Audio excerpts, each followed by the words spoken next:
साल में एक बार आने वाला करवा चौथ सिर्फ एक व्रत नहीं बल्कि प्रेम, विश्वास और त्याग का सबसे सुंदर प्रतीक है। हर सुहागिन इस दिन अपने पति की लंबी उम्र की कामना करती है और पूरे दिन निर्जल रहकर भगवान से अपने जीवन साथी की रक्षा की प्रार्थना करती है। लेकिन क्या आप जानती हैं करवा चौथ पर सुहागिन को क्या करना चाहिए ताकि व्रत सफल और फलदायी हो? तो आइए जानते हैं।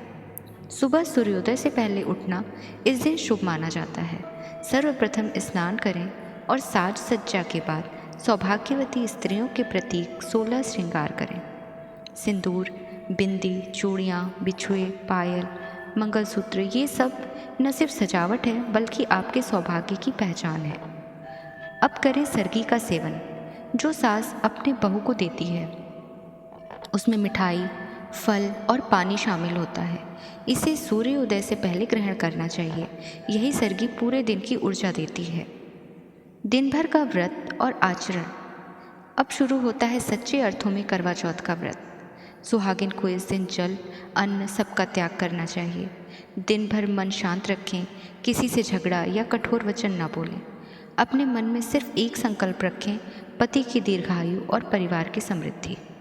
आप चाहें तो भगवान शिव, माता पार्वती और कार्तिकेय की पूजा करें। ओम नमः शिवाय का जाप पूरे दिन मन से चलते रहना चाहिए। यह व्रत सिर्फ शरीर का नहीं, मन का भी संयम है।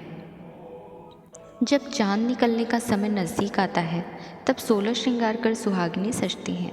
करवा चौथ की पूजा में 4 मुख्य चीज़ें होती हैं: करवा, दिया, पानी का लोटा और सौभाग्य की थाली। थाली में हल्दी, कुमकुम, चावल, फल और मिठाई रखकर पूजा शुरू करें।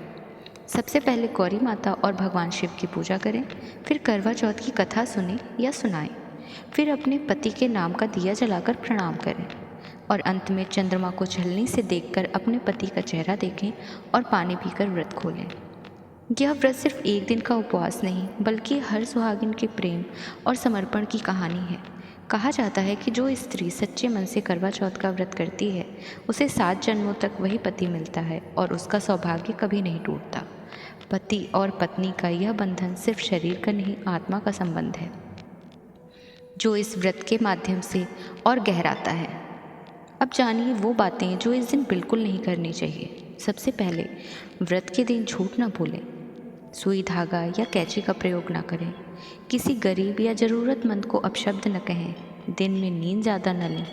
अपने मन में किसी के लिए द्वेष या ईर्ष्या न रखें। इन बातों का ध्यान रखने से आपका व्रत और भी अधिक फलदायी बनता है। करवा चौथ सिर्फ एक परंपरा नहीं, ये उस प्रेम की मिसाल है जहाँ एक स्त्री अपने पति की लंबी उम्र के लिए खुद को तप में रखती है। इस दिन का क्षण याद दिलाता है कि प्रेम त्याग से बढ़ता है और विश्वास से अमर होता है। तो सभी सुहागिनों को हमारी तरफ से हार्दिक शुभकामनाएं। आपका सौभाग्य अखंड रहे और आपका जीवन हमेशा खुशियों से भरा रहे। जय माँ पार्वती।